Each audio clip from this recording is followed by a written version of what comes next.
how did I get 3 million views?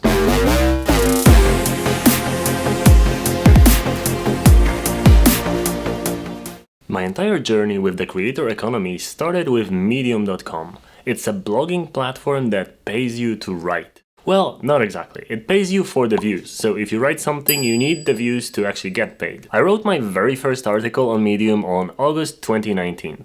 I've got 53,000 followers, my articles have been read millions of times, and since August 2019, I have earned exactly $31,637.64. Let's look at some of my statistics. As you can see, I usually get around that many views per month, and of course there are better months still. My best month was almost $2,500, but even now, when I'm not writing at all, or practically at all, I'm still getting a couple hundred every month. So how can you do that? Here is all the steps that you need to take. The most important thing about Medium is that you gotta pick a publication. If you publish on your own, chances of you getting any views are very slim. Publications are like groups within Medium. They have their own followers and they publish articles from multiple authors. They publish an article and it appears on the publication page, but also it appears on your personal page, so it's in two places at once. If you're into design, the best publication out there is the UX Collective, and I've been working with these guys most of my time on Medium, so most of my articles were published on the UX Collective. They were super supportive along the way and they helped me grow on Medium, so really amazing people. Others include Prototyper or UX Planet.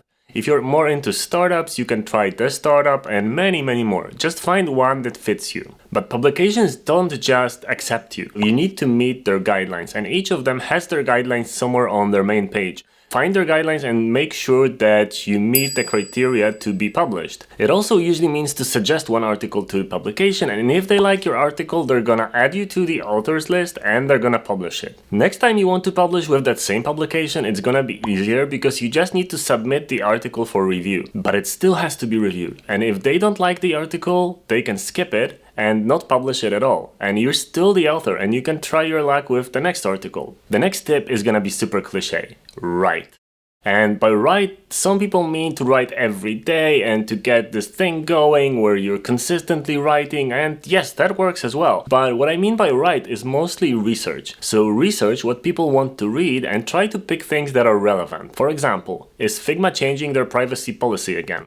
Write about that. Have you encountered a controversial hiring practice where a company wants 5 years of experience from a junior designer? Write your story about that. Think about what people would like to read, especially people in your place. So if you're a junior designer, think what other junior designers would like to read. My most popular articles were about design trends like neumorphism, glassmorphism, aurora, and others. But of course, it's not as easy to repeat that trend anymore because this is something that I've done a couple of times already and they're not getting as many views anymore. Try to find your own thing. That worked for me for a while, but then I switched to writing about the industry as a whole, so things like UX has pretty bad UX, or less talky, more designy, and these articles have proven to be quite successful and quite liked by people. So find your own voice and practice.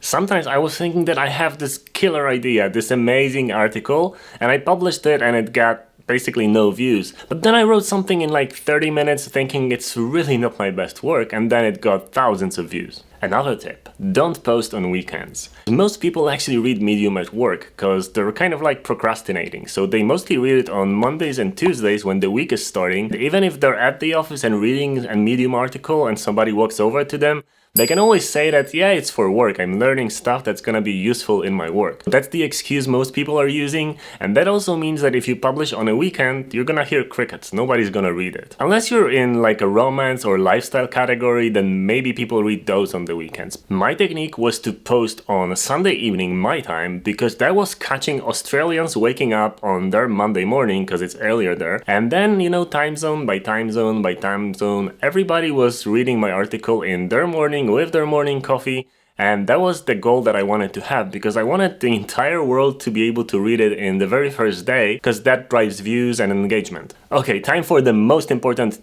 2 tips, and I'm gonna start with the first one. Make your own visuals. If you're writing about UX and you're gonna pick this particular photo as your cover image, then sorry to say that, but you've already lost. Your article is likely to be skipped by most of the people. That's because that is the first photo that shows up when you type UX into the search engine of a free stock photo site. Everybody's using it, and that makes it boring and really unimaginative. Be more than that. Make your own visuals. Take a photo of yourself doing some part of the UX process, or create a diagram in Figma or Sketch.